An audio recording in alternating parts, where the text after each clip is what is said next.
इस बीच सिद्धू मूसेवाला हत्याकांड में आरोपी गैंगस्टर लॉरेंस बिश्नोई ने दिल्ली पुलिस को अपनी आवाज का नमूना देने से इनकार कर दिया।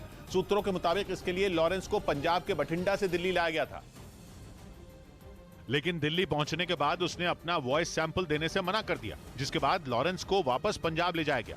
दिल्ली पुलिस उसकी आवाज का नमूना लेना चाहती थी ताकि दूसरे गैंगस्टरों से हुई बातचीत की रिकॉर्डिंग से उसकी आवाज मिलाई जा सके।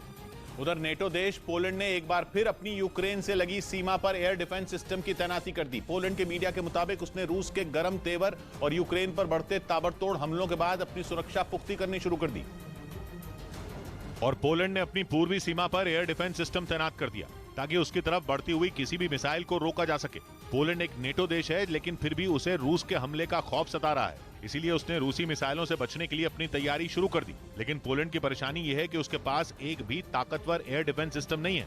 पोलैंड के पास सिर्फ 25 किलोमीटर तक ही वार करने वाला एयर डिफेंस सिस्टम है, जो रूस की बैलिस्टिक मिसाइलों को मार गिराने में सक्षम नहीं है। और इसी बात से परेशान पोलैंड और जर्मनी की मदद लेने को तैयार हो गया।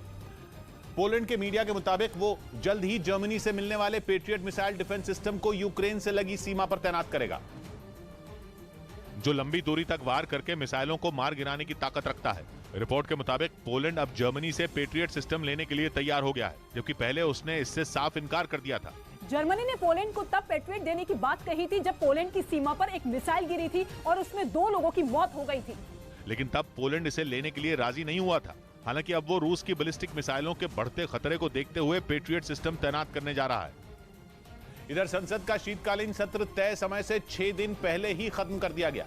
संसद का यह सत्र 7 दिसंबर से शुरू हुआ था और कार्यवाही 29 दिसंबर तक चलनी थी, लेकिन तवांग में चीनी सेना के साथ झड़प और मल्लिकार्जुन खड़गे के बयान पर मचे घमासान के बीच दोनों सदनों की कार्यवाही अनिश्चितकाल के लिए स्थगित कर दी गई। हालांकि क्रिसमस की वजह से भी कई सदस्यों ने समय से पहले सत्र स्थगित करने की अपील की थी। इस बीच जापान का आरोप है कि उसकी समुद्री सीमा के नजदीक चीन के 100 से ज्यादा लड़ाकू विमानों ने उड़ान भरी।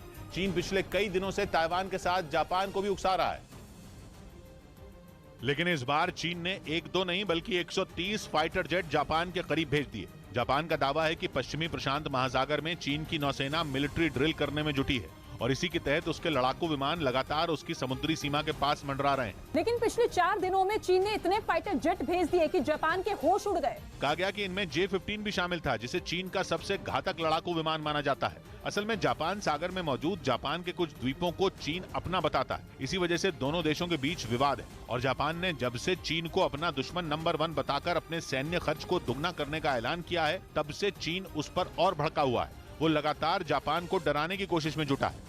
इधर कर्नाटक सरकार ने शिवसेना नेता संजय राउत के खिलाफ कानूनी एक्शन लेने की तैयारी कर ली।